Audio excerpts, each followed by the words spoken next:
پچھلی گفتگو سے یہ بات سمجھ آ گئی، نبی کریم صلی اللہ علیہ وسلم کا جو اصلاح احوال کا اور کیفیات قلبی کے عطا فرمانے کا منصب تھا، اسے سنبھالنے والے لوگ وہ تصوف والے یا صوفیہ کہلاتے ہیں۔ تو اس کا مطلب یہی ہے کہ وہ ایسے لوگ ہوتے ہیں جو اپنی ذاتی زندگی میں دین کو پورے طور پر سمجھتے اور جانتے ہیں اور اس پر پورے طور پر عمل پیرا ہوتے ہیں، اور آنے والوں کو بھی دین کی، اسلام کی صحیح شکل ان کے سامنے لاتے ہیں، ان کے قلوب میں صحیح شکل ڈالتے ہیں۔ اسی کا نتیجہ ہے کہ تمام صوفیاء کرام، بزرگان دین، وہ سارے اصحاب علم ہیں، علماء ہیں، جاننے والے ہیں۔ عمومی طور پر ہمارے معاشرے میں ایک غلط فہمی پیدا ہو گئی ہے کہ جو شاید وہ لوگ کوئی الگ مقام رکھتے ہیں، وہ علوم نہیں رکھتے، علم نہیں جانتے، یہ غلط فہمی ہے۔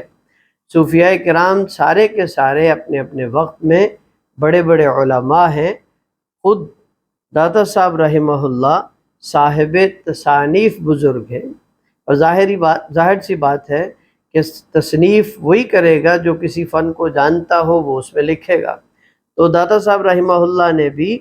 خود دینی موضوعات پر کتابیں لکھی۔ کشف المحجوب تو عمومی طور پر معروف ہے، اس کے علاوہ بھی ان کی تصانیف ہیں، جس سے معلوم ہوتا ہے کہ آپ رحمہ اللہ بھی اور تمام صوفیاء کرام اپنے وقت میں دینی علوم کو صحیح طور پر جاننے والے افراد ہوتے ہیں، جاہل لوگ اس شعبے کے بندے نہیں ہوتے۔ اور دوسری چیز کہ وہ خود اپنی زندگی میں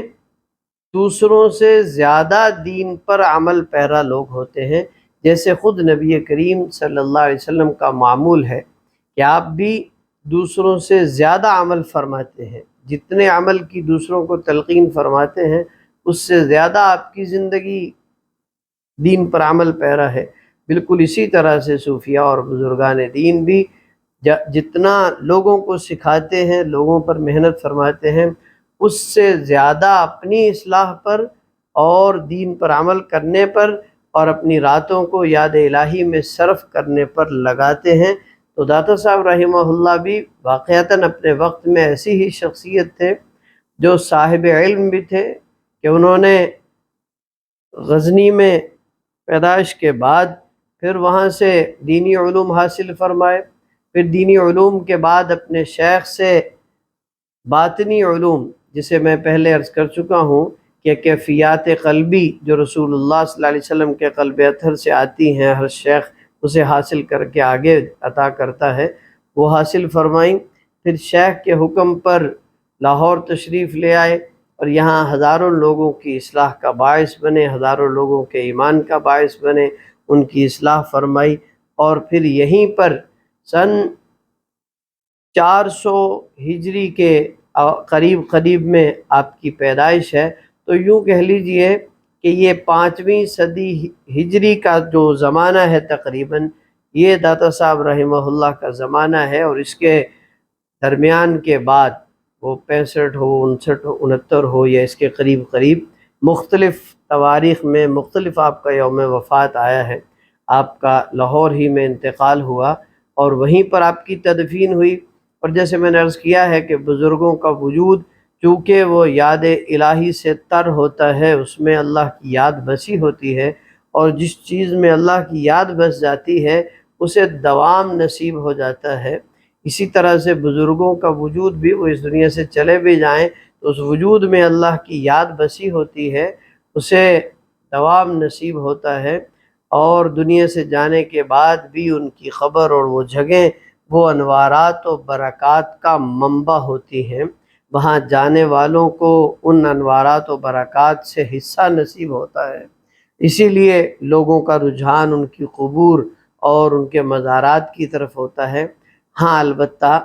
اگر کوئی خلاف شریعت کام ہو تو وہ خلاف شریعت کام ان مشائخ نے نہ کیا ہوتا ہے، نہ ان کی زندگی میں ہوتا ہے، اور نہ وہ ایسا کوئی خلاف شریعت عمل سکھاتے ہیں۔ خلاف شریعت اگر کوئی کرتا ہے تو وہ اس کا ذاتی فعل ہے، اور یہ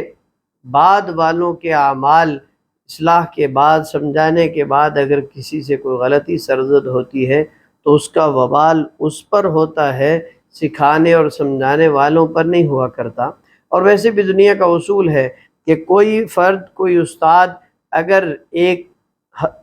جماعت کی اصلاح کرے، ایک جماعت کو علوم سکھائے، پھر اس میں سے کوئی ایک آدھ فرد یا چند افراد اگر فیل ہو جائیں تو استاد ناکام نہیں ہوتا۔ اور جہاں ہزاروں افراد کی اصلاح ہو اور پھر ان کی نسل در نسل تک اصلاح چلتی رہے، تو ان میں سے اگر کچھ لوگ ایسی غلطی کے مرتکب ہیں تو وہ لوگ غلط ہیں، وہ مشائخ اور بزرگان دین غلط نہیں ہیں، وہ عین صحیح ہیں جنہوں نے انہیں دین عطا فرمایا۔